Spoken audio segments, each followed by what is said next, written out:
I'm going to go through Tactical Capital now. Now, we're going to kind of play along here, and I'm going to have to match this up. So 145, I'm starting, and it'll be playing in front of you.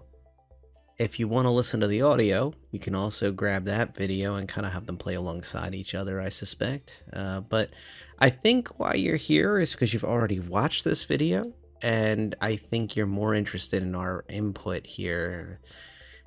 Basically, folks that are been following these things and tracking them and doing analysis and what it really means. So you can see here in this intro video that's kind of like a real glow up of the fleet, of the three Gladiuses trailing a long ship. We've long been trying to debate about what exactly can and cannot fit inside the Idris-P, P with a K kit, or M inside the main hangar. And what CIG has always committed to is 3 Gladiuses and then an MPOV cargo or MPOV personnel in the lower hangar. Now, in this main hangar that you can see, it's the equivalent of a roll-on, roll-off, but it happens to be for ships where you can fly in. And as they note, most of the time you'll be flying from the back of the ship to land and flying out the front to exit. This does mean that the middle ship basically is kind of stuck until the forward ship moves or the back ship spins around and flies out the back. It's not the end of the world, but if this was a larger configuration, it would require a lot of discipline. One of the major things when people ask me about the Idris series versus the Kraken series is, which ship should I get, especially if I'm planning to do it with my org, with friends, etc., or just random people come visit. This is my answer. If you are really, really worried about your friends clipping into the sides of the ship, as you can see the struts there inside the hangar in this 3D map, and basically the small amount of discipline that's required to kind of to sort out who's where, it might not be the best ship for you, the Idris series, where the Kraken is fly in, fly out. Here's the lower MPOV cargo / personnel storage. And technically they are different ships, but both of them can use the cargo or the personnel modules. In fact, they're detachable. So that whole bottom big box you see there, it's designed to be unclipped. And then there's like a docking collar that kind of goes between them. And this character would be sitting in the passenger seat of the cargo. There's a single jump seat on the bottom front of the cargo, MPOV cargo. So you can have one ship and then multiple little boxes for it. So that's another thing that people that fret about that. Having a single MPOV with multiple boxes is the equivalent of having 2 different MPOVs or more. Back to the MPOV cargo again, and after they went slightly through the engineering area of the anti-grav area, and up this ladder. You can see turret access to a manned turret for the lower ones. And I gotta say that what you're gonna see later on that's pretty interesting is the large main turret at the front has a very, very reminiscent of the 890 jump visibility from the bridge and from some other locations. But for now, we're still at the bottom of the ship. We're kind of working our way up through the staircase. Now, what you'll see here is that they're discussing about the flow and the changes of everything. And one of the things the CIG notes is that there's a big focus on the coloration of the hallways. So basically naming information and stuff. If you're looking for what it's going to be like, go to the Commons at New Babbage and you'll see some of the nice little intuitive signage that they've been quietly adding. And if we add to that color coding, that's even better. So they do note that there's like thousands of little set dressing pieces, for example, for Squadron, and it was actually weird to the team to see the ship in as bare bones as this. So I strongly believe that the one that will actually be added eventually to players for players to access and actually fly and own and log in, log out of every day will have a lot of color coding. And if you want to see more on the color coding, if you go on the 400i, you can see the intuitive lighting system that kind of has that dimmer lighting, the brighter lighting, the lighting that goes into that status systems. Heck, even the SRV now has it. A lot of ships have it, technically. But you'll be able to see some of that lighting. And more importantly, accent lights that kind of color path it. I think they're going to go with a color coding system where you can see where you're at in the ship, and just by, oh, I'm in the blue section or something or whatever, which will be welcome. You can see the captain quarters, as well as they just went past the pilot quarters, which they note that the pilot quarters will be larger. These quarters in general I think are going to be most of the players' locations. To be blunt, I think most of the normal bunks are going to be like stragglers, people that kind of come and go off of your ship. You don't care too much about their experience. And I would also say that NPCs would also be in those bunks. So there's some situations where you need to have those type of situations, and NPCs and players can also use the nice big crew mess. They make a reference to the hull, the chow line, and everything. We've seen in many of the Squadron 42 updates and in some of the PU updates, all this AI around the chow line, and it's actually from that Idris. So they've been designing it for years now, and it's almost a meme about the roast pork or whatever he said that's in there, or beef or whatever it is, that's in there, and the joke is that it's being used. You can see that they're talking about the elements, and this is a common thing. Don't feel like this is them cheaping out or anything like that. Having assets that work across the board is good. You can see the nice big med bay. However, note that there's only a single powerful bed, like the tier 1 bed that allows, or tier 2, we're not quite sure yet. Although it seems like they're leaning towards having tier 1 as a single bed, which is like the top tier regeneration, normally reserved for a hospital, like at the planetary landing locations, such as Maria Full of Grace over in Lorville, for example. Think of that. So even if it's tier 2, you can have regeneration, but you might come back with battle scars or not quite healed up to 100%, things like that. So it's still debatable. Most importantly, a med bay of this size means medical supply storage.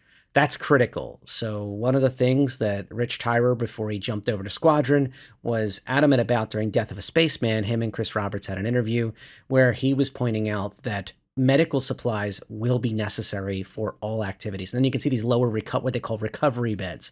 So these would be your tier 3 beds where people basically that just spawn can like rest up. Probably they'll spawn on that table and then teleport to the recovery bed or have to be pushed over to the recovery bed, something. I'm just speculating at that last part, but everything else is certainly on par. The nicer beds are higher tiers. Tier 2 is the minimum for regeneration. This is at least going to have a tier 2, maybe even a tier 1. And then medical supplies are going to be critical. And a large enough med bay like that can handle a lot of respawns before it has to have people ferrying up boxes from storage, which is a big thing I point out about the Carrack is that it has storage, but it's not near the medical bay. And the medical bay is rather small, though it does have that little doctor's office and store. Anyway, on to the more turrets, and then we're on to the decks. Once again, more signage, and they do note again that the navigation of the ship will be better with coloration and more signage that's more intuitive. The commons at New Babbage, again, I'll point out. And also the Javelin Tour that we get every year will probably be a good indication. And I strongly suspect at Invictus Launch Week here in 2024, I'm sure I'll get some nasty gram comments if this is during that time period or beyond. If it's not the case, but I do believe there'll be an Idris tour. Years ago, there was an exterior-only Idris space that you could visit during one of the large events. It would not shock me if there is an Idris-M tour, probably the one that was from the recent event. Yes, I know the event was a disaster. Yes, I know. But from that event, if not maybe a bit improved from that, and it will be in the Stanton system. More on that at the end of this video about why I just said those words. Very exciting, little interesting stuff. It's no longer have to be secretive about. So we're talking about, the air traffic control, the ATC work that's over the top of the ship, and also fully visual around the ship. They're going through some of the services, even some small stuff like a gym, like a tiny little gym squeezed in there. You have your ATC for your hangar. And I mean, the hangar's not that big. You have 3 ships. And the interesting thing, though, is there is a drop bay that goes in from the cargo area, they'll show you in a bit, into the hangar. I think the ATC's job's going to be more of, hey, don't bring that stuff down right now because there's a ship flying in. I think that the ATC job is probably going to be an NPC, but there's probably going to be a good reason to have at least one crew member that's operating the SATC for the whole ship. And more bigger orgs may actually really do see the value of having one person. They show the security system next to the brig. However, the brig is kind of away from some of the stuff, which is a good thing and a bad thing. People aren't going to be able to break out of the brig, I'm inferring. Now, they have gone back and forth about that. There's an airlock, which is an obvious entrance for breaching. So players will be able to hack and use the Legionnaire type ships if they can't hack, they can literally use a small detonating device to breach the ship. Here's the giant for this size ship mission briefing room. Remember, it only has 3 fighters or small bombers, and and then you also have the extra small MPOV below, and then there's the weapons range, which is something we've been looking forward to. I like the little references to RoboCop that they say that they used. I didn't know where I found it from, but honestly, that makes a lot of sense now. But it is beautiful, and more importantly, it's additional weapon storage off the armory. So you have yet more racking there for easy access to weapons, and you can even, if somebody's learning how to use them, they can, hey, go over the range. Go ahead and grab a an FS9 or something, go grab something and take a few shots, see how it feels with the new scope on it or something you're not used to, and then get out there with it. So this also gives guys something to do between flights. So you're the men and women that are in your drop teams. And yes, this ship is a drop ship, technically. More on that in a minute. But yeah, okay, so onto the cargo area. This cargo area is above the hangar. In fact, it has an elevator that drops into the hangar space, which kind of took me off guard. I did not expect this large cargo pads. You can see the pads retention there, and then it drops right into the hangar. This is wonderful for rearm and resupply of the ships that are on the vessel. So you can, resupply from there. If somebody comes on board with something small, like an Avenger, and they have some VIP cargo or something, they can do it. Onto this little thing. And to be honest, this is more for RP, this piece, but like inside the engine space, they have a decom space and then the actual engine room itself. It's trying to emphasize that it's a separate space. And they go out of their way to mention not just the style, the beautiful Aegis style of the ship, but they go on to mention that this is like the citadel of the entire ship. So it makes sense that the bridge and the engine areas, like the engineering space, are some of the hardest places to get into on the entire ship. Now, it goes without saying, a ship that happens to also have a massive massive hangar and a tiny hangar on board tend to have a lot of points of egress in and out. So, I think some people are going to fairly figure out which airlocks are the closest to the engine areas and then disable the engines. And then all of a sudden they have the upper hand. They have a sitting duck. As a reminder, this ship the Idris-M particularly has a separate power plant just for its railgun to operate, unlike the P and the P with the K kit. However, every single other system is going to need that power plant to operate, the main power plant. And honestly, it's basically a dead ship the minute that gets switched off, because you're not going to be alone taking on an Idris. So they mentioned Battlefield 2142, the Titan mode and such, and in the FPS. And while I don't think it's going to happen every 5 seconds that you'll be in the equivalent of an FPS when you're flying this thing, I think it is neat, and it will be an amazing experience when it's players on players and also players taking on PvE type missions. There's nothing saying that there won't be missions. We already have missions with the Idrises in the game that we take on for events. It's just the way they were implemented in the most recent event people aren't fans of, including myself. I've heard you, I hear you, I hear you. It's just this ship. I'm focusing on the ship in this video. And my last video covered the event very, I think, fairly and honestly about what people were experiencing. So, the ship itself is exciting. The ship itself is amazing. The Idris series in general is a great ship.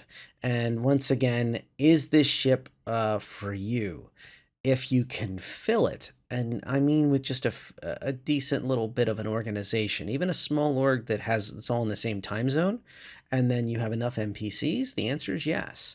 But there's operational cost. There's good and bad uses for such a large ship. And remember, it is not going to be a very efficient ship to run, comparing it to an industrial type ship that just prints money, if you will, the UEC. To run this is going to be rather expensive. It's more about what you do with it. So taking this ship and escorting a pair of hull Ds, I think, would sounds like well, we don't. This is the 890 jump angle. I really thought was a pretty cool angle. But having a pair of hull Ds that you're escorting is a good example of a use case. Running this on missions that aren't exactly the highest tier missions, or running bounties and like taking out like a soul, I don't know, ion or something very small like an inferno or an ion, with this thing would probably be a bad idea, because that thing may actually do a tiny bit of damage to your ship and you might not even make a single credit on what you're doing, because the damage is not going to be anything worth your time. So this ship is going to cost fuel at the very least. It's going to cost crew costs at the very least. And in theory, you're also going to expend ammunition and food and everything else when you take it out. I think this for orgs will be parked on a moon somewhere on a thoroughly defended outpost, although we have yet to see how that'll turn out, or in some type of station type environment or player created environment that this thing is well suited for. I don't think that we're going to see some type of everyone flying this thing around, other than when it first gets introduced and is spawnable. And to be honest, I don't know if the servers can even handle that anytime soon. And that brings me on to an overtime part. So to finish up my answer to you, it's if the Idris was in a vacuum, if you are the kind of group that can get a few folks together in the same time zone, and you're comfortable with the fact that there's a little more discipline needed to get the ships in and out of the hangar, and you see the benefits of such a ship, go for it. Pardon me. It might be something that you do, not necessarily with real world money, though. This is better, honestly, served by an org working towards it when it's first available in game.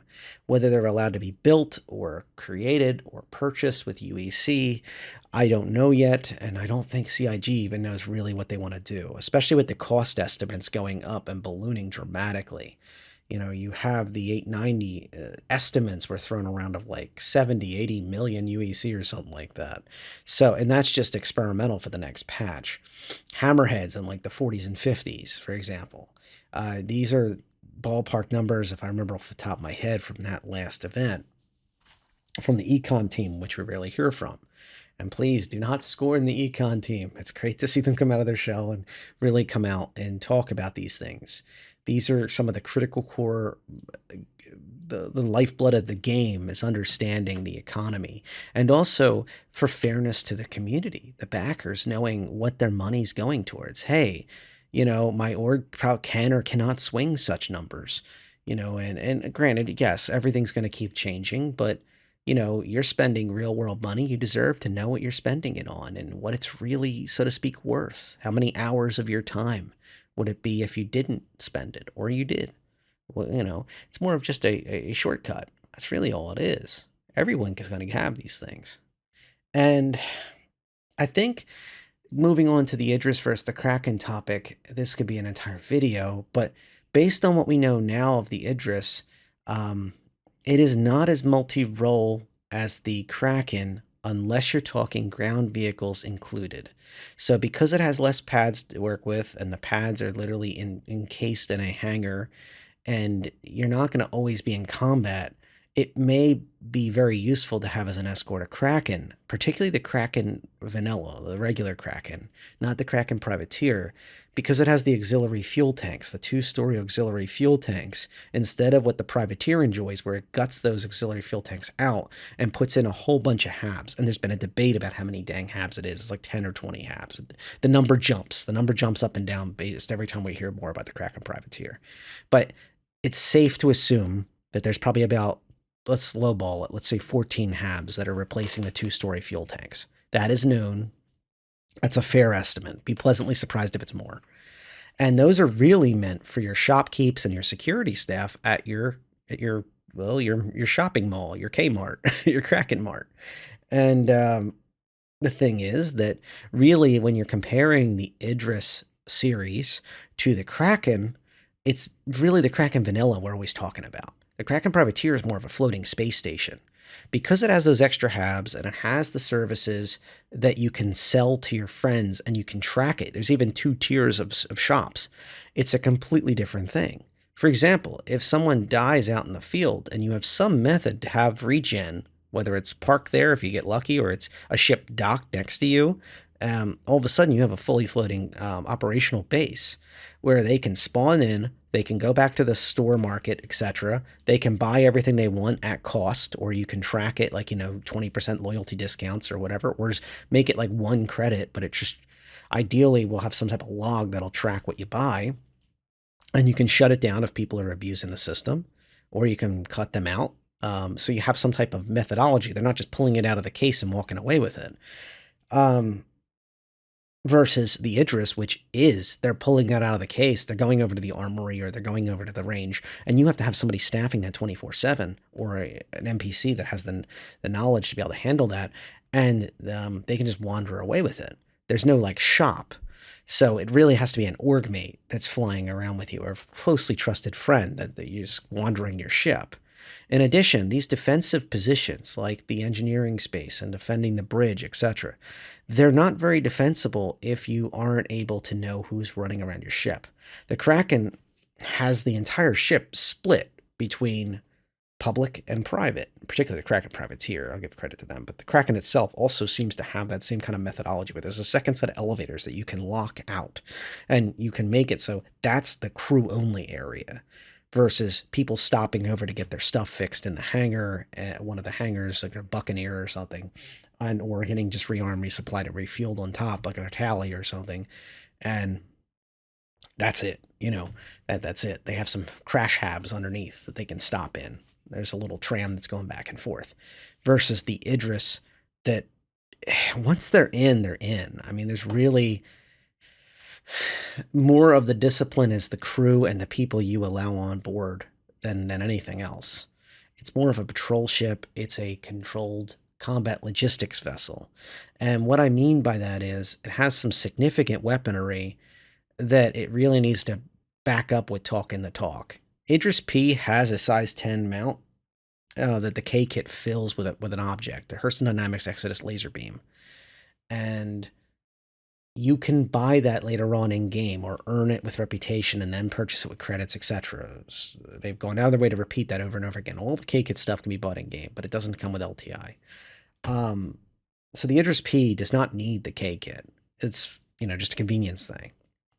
However, that ship, because of this weaponry that you can mount on all the types, and because of the way the hangar is configured, it's very offensive. It's very good at offense. It's not really it's more of a projection type ship. It's not meant to be defensive like a hammerhead screening vessel or something like that. Even though it does have PDSs, it's more just to keep itself safe.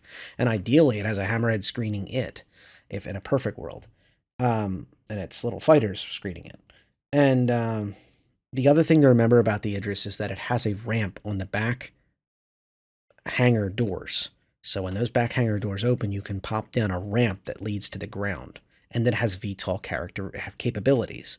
So by having this VTOL classed ship that big with capital class shields and even the Idris-P and K kit ones, yeah, okay, they have only light armor or whatever. That's capital class military armor right there.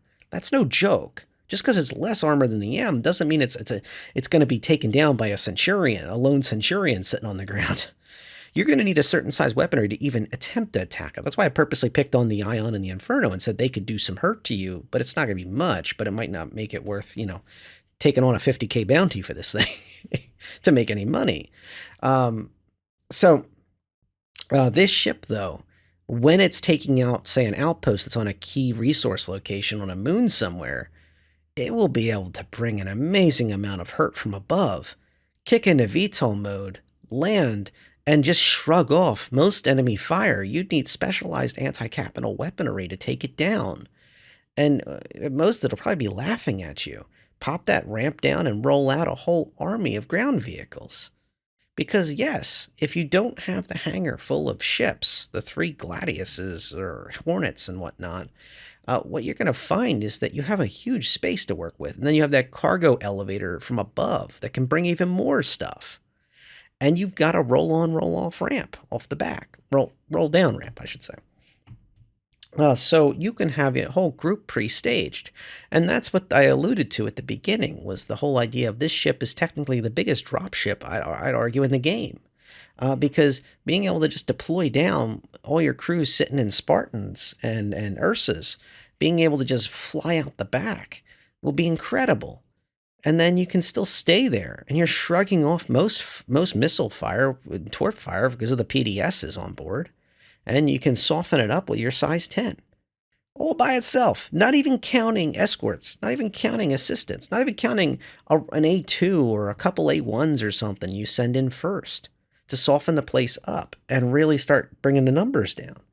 So I think it's going to be interesting how they balance this ship. And I think that's one of the reasons it's not just about the technical debt that they talk about and work they have to do to make it look nice, make it easy to navigate the ship. It's also the fact it's going to completely change the whole landscape of the game. And without the PDSs on board, I really hope it doesn't come in until the PDSs are in. And I'm an owner of the ship, just like many others, and I hope to see it. But I really hope that the PDSs come in alongside it. Because of my 45-minute video, I'll put at the end here, about the Polaris expectation setting. That Polaris with size 10 torps is going to come in very soon.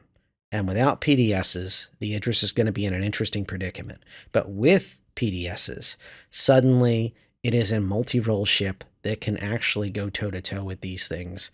And yes, if it makes enough bonehead decisions and lets its PDSs run out and doesn't do effective techniques to mitigate such an attack ship that's designed to take it down, yes, the Polaris will take it down. So my hope is that we come into a more balanced tail end of 2024, and we see ships like the Polaris and the Idrises roaming the skies. And I'll add one cautionary thing here. This is just me speculating now. This is not even substantiated by fact or anything. But I'll start with the facts, because that's probably the simplest way to do this. They gave away 2 Idris-Ms, the military variant, for the recent event that people aren't happy with. And yes, you can see my Idris-MIA video if you really want to see about that. I'll put that at the end too. How that event went down if you were under a rock for the past week. But what I will say is the Idris-M is not that rare anymore. We saw with the F8C gold and platinum tickets. We've now seen them give away an Idris-M. I'm connecting the dots, and I'm not. And by the way, they've been selling the Idris-M forever. It was just part of a massive, expensive game package. It was like 15K USD or something like that. That only concierge can see. So what I'd say, I think you literally have to spend more than 5 or 10K to even see the pack, by the way, the higher end packs. But anyway, the Idris-M, I think they're going to sell it. I think it's going to be warp on only. I think they're going to sell it for a premium. It's going to go up. And all the rumor mill about the Idris-P and K kits and such, I think was misplaced. Yes, I do think the price of the quote Idris end quote will go up, but it's not the Idris-P that I think will go up a cent. It's already expensive for what it is. And the K kit's astronomical for what it is. It's just a pile of parts that you can buy in game. It's convenience you're paying for with the K kit especially. But what I do think we're going to see is that Dash M is way underpriced. Its value is like set at 1K nonsense. It's not real. It's not a real number. That number is probably going to be 2K at a minimum if I was to speculate. That's just me speculating. And I think it's going to be Warbond only. It's going to sell. And if we're really lucky, they'll sell Dash M kits that I hate to say it. I think they're going to be Warbond as well, but I hope they're credit as well. That will allow you to upgrade your P to an M. They've already said, CIG themselves have said many, many times that you will be able to upgrade your Dash P, or if people insist on calling it your K, so your K kit P, so your P or your K, to an M in-game with the insurance included. It's only a logical assumption when CIG is this cash hungry this early in the game for this year, to be looking really hard at ILW and thinking, if we're launching the Idris anyway, and we promised them they could make Idris-Ms anyway, might as well sell the M. So that's my little speculation. So if you happen to be one of those amazingly well-off people that just does this for fun, and I've met more than a couple of you, for the record. I ran into one guy who said he gave up his classic car collection, and one of the things he loves doing is buying ships. Good. I mean, hell, heck, you're probably making your org very happy, and you know who you are if you're listening. You're probably one of the people who'd be buying a Dash M. But to anybody who's even considering these type of massive purchases, don't buy right now on the markets that won't be named. I caution you, for your own sake, wait till May so you have all your options. It's only going to be advantageous for you. The price is going to be about the same anyway, because they keep adding more and more of these things for sale. Although the M's, technically, there's only going to be 2 more, and they're gifts. So rewards for the person who did the video and the person who did the most seat time that may or may not be legitimate, whatever, who cares about that event. But that event was a watershed moment for us that showed the Idris-M is possibly in play in new ways, and CIG tends to tip their cards a little early with their marketing. It seems like the M is going to be the big shiny. In the small, medium, large game, it would be the large item to sell at the big event at ILW. They like to have a small target for sale, a medium target for pricing sale, and a large. And the larger ones ideally are not CCU-able to sell more of them without having to use the store credit. They like fresh money. And this is not me speculating on that part. You can call me out in the comments if you'd like, but that's what I've seen time and time and time again. It's not that elegant. Sometimes the small and the medium, for example, aren't much difference in price, but if you really look hard enough, you can start seeing, and there might be more than one target for the large or medium or small, if there's just, based on what comes out of the ship pipeline at any moment. But still, it tends to be what CIG does. All right, so this was a little experimental for me. I was trying to give you kind of like we're hanging out and watching the video together, and I hope that came across. I felt like that kind of video to me where there's not a lot of fluff. There's not a lot. I want to give credit to John Crew and the team on this one. The experts sat down and they had a nice discussion about what they created, and it was quite a pleasure to let them kind of show us what's going on. For the record, CIG, if you are listening, put a static -M in an armistice zone already. Take the one that is from the event and just paste it in somewhere. I tell you one spot I'm thinking we can definitely probably squeeze it in somewhere nice. I hear New Babbage has an awful lot of space just sitting right outside of MBIS. And that would be a wonderful experience for everybody involved and an amazing community event for thousands upon thousands, tens of thousands of backers to see. And if you want to sell ships, that's how you sell them. All right, sorry, get off my soapbox. I wish you all a wonderful one. Thank you to my long-term subscribers for sticking around. I do this as much for you as I do for myself nowadays.